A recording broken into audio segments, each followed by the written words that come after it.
Olá, aqueles que assistem esse nosso vídeo. Eu sou o Lucas Ness, advogado, e estou aqui hoje para falar um pouco sobre o sistema eleitoral brasileiro. O sistema eleitoral brasileiro ele tem alguns problemas e recebe muitas críticas, e são críticas válidas, principalmente porque o Brasil, regra geral, não sabe escolher um sistema político, um sistema eleitoral. Em outras áreas também, políticas, sociológicas, legislativas, a gente acaba não optando por uma forma autêntica de montar o nosso sistema.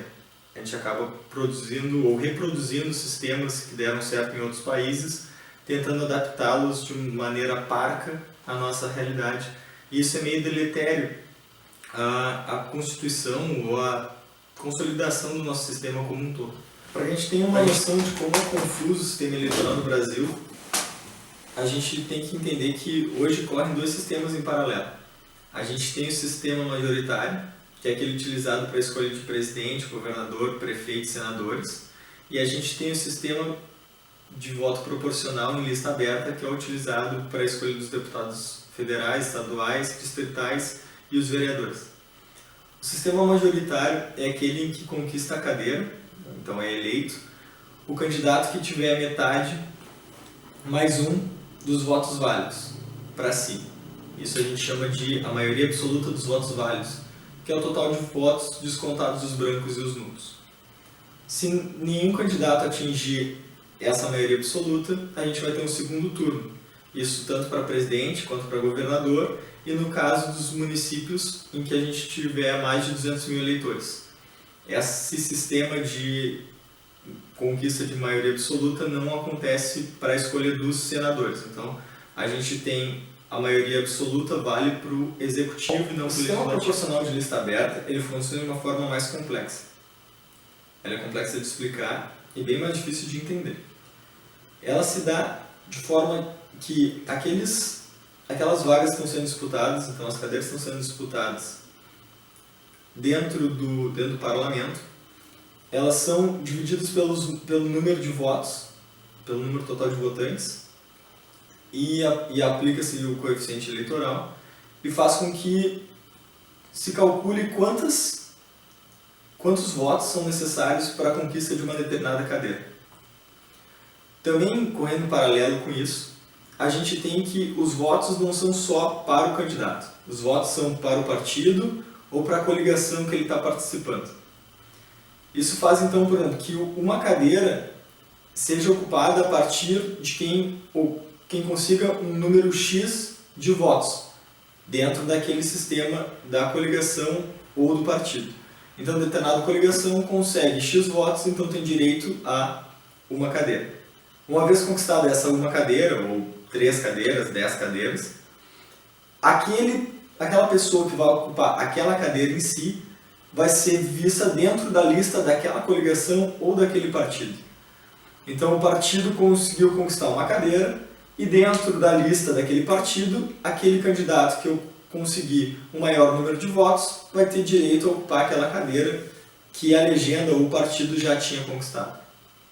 Então é como se fosse um jogo em que correm duas partes em paralelo. Corre a conquista das cadeiras por parte das coligações e dos partidos, e corre dentro da cadeira conquistada o candidato ou os candidatos que tiverem maior número de votos. O que acontece que às vezes parece que é injusto esse sistema?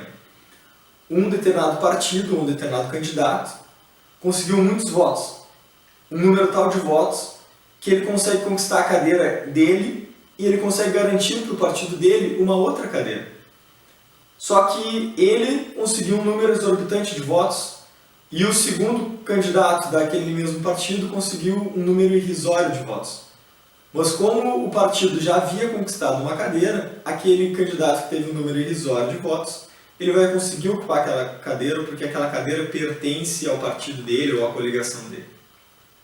Então é comum que candidatos que tenham um número expressivo de votos, como pertencem a um partido menor ou uma coligação mais fraca, não conseguem um número suficiente de votos para a conquista de uma cadeira. Então, mesmo que ele individualmente tenha ido muito bem, o seu partido ou a sua coligação não consegue uma cadeira. Isso é ruim quando a gente diz em casos separados, assim. Mas em geral esse sistema ele pretende prever justamente que partidos pequenos possam se unir para a conquista de uma cadeira e que assim isso possa vir a reivindicar direitos das minorias. Então existe um balanço em cima do porquê que esse sistema é utilizado que deve ser considerado. Mas como eu disse, são muitas críticas que isso recebe, são críticas de anos e críticas fortes e que devem ser analisadas no todo. E o Brasil tem que ter uma opção política forte. Claro, quando a gente diz no sistema eleitoral e uma discussão de opção política, é muito delicado porque aqueles que já se beneficiaram desse sistema é que acabam por decidir a forma que esse sistema vai ser no futuro.